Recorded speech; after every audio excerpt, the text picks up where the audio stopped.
Desprecio a los cortoplacistas porque normalmente no tienen un propósito. Es un mundo que no... Mira, la mayoría de las cosas buenas suelen dar beneficios a largo plazo. La gente cortoplacista suele ser gente que se rinde fácilmente se pliega a sus deseos.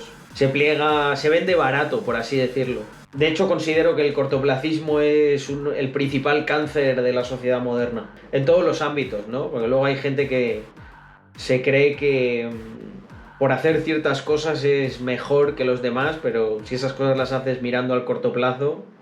Por ejemplo, yo prefiero a alguien que trabaja y que tiene una mentalidad largoplacista que a alguien que invierte y tiene una mentalidad cortoplacista. Normalmente, llevo muchos años, normalmente lo que ocurre es que los cortoplacistas acaban muriendo por su propio cortoplacismo, muriendo financieramente, digo.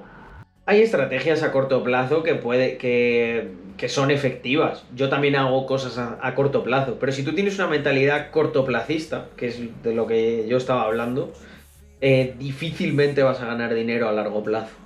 El récord de retorno lo tiene un cortoplacista que se llama Dan Thanger, de 10K, 18 millones en 2 años. Vale. ¿Y cómo eliminas el factor suerte en un periodo tan corto? Ese es el problema del cortoplacismo, ¿no? De hecho es muy curioso porque además todos los cortoplacistas suelen utilizar de justificación a alguien que hizo algo increíble a muy corto plazo. Entonces todos lo van a poder hacer. El problema está en que a lo mejor a Dan Thanger, si lo pones a operar con esa estrategia durante 20 años, no le quedaba nada.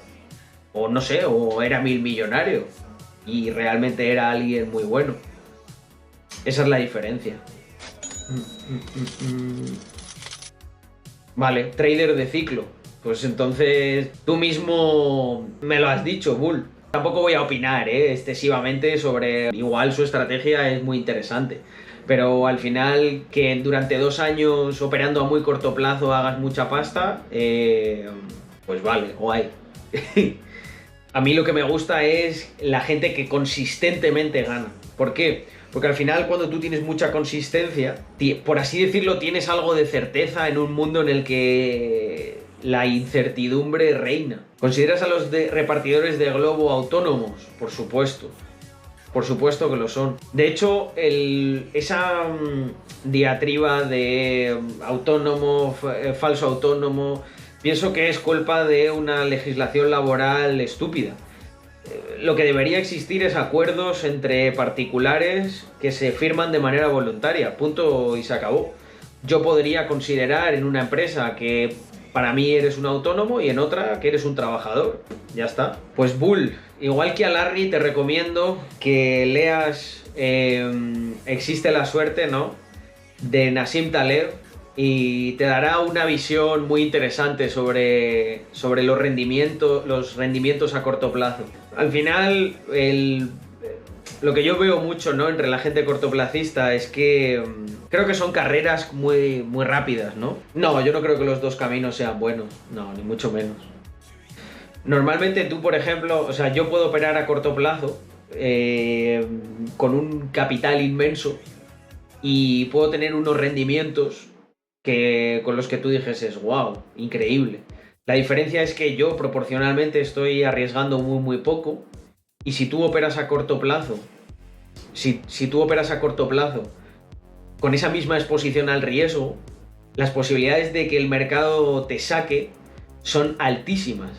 El problema del corto plazo es que es algo que se instala en la mente de las personas y tiende a hacer que sobreestimen el beneficio e infravaloren el riesgo. Te lo voy a explicar de una manera muy sencilla. Mira, el problema del corto plazo es que además se da mucho entre la gente con poco capital. Y díselo a quien fue a largo en Telefónica en el 2000.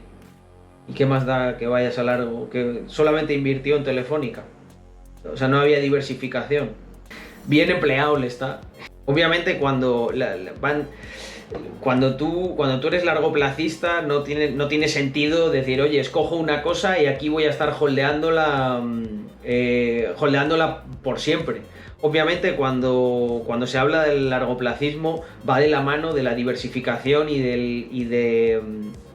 ya no hablo, o sea, de entender qué es el riesgo. Que tú puedes exponer lo que quieras, Bull, pero que el corto plazo no es una cosa positiva. El corto plazo puede ser una estrategia, en plan, oye, yo voy a operar a muy corto plazo en un activo en concreto porque me cunde. Pero la mentalidad cortoplacista es mala, punto. No me has dado. O sea, mira, tu justificación de que es buena es que una persona consiguió unos retornos muy buenos, ¿no? Entonces, vale, perfecto. Retornos buenísimos. ¿Qué garantía hay de que se mantenga eso a 20 años?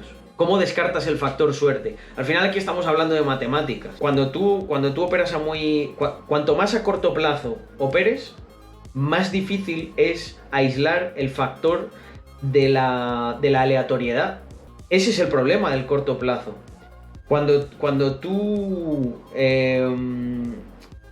trabajas a largo plazo, reduces muchísimo la variabilidad que te da la aleatoriedad.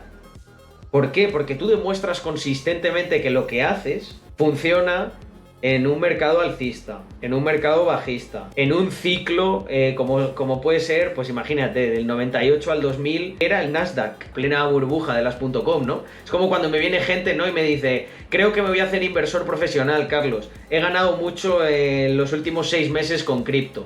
Pues tú lo que eres es un necio.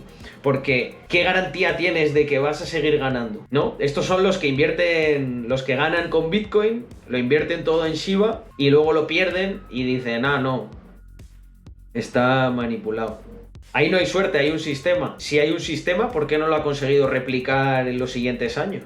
Solo explícame eso, para que pueda avanzar. ¿Por qué no lo ha replicado? ¿Por qué no ha seguido teniendo ese rendimiento durante 20 años? Sería trillonario.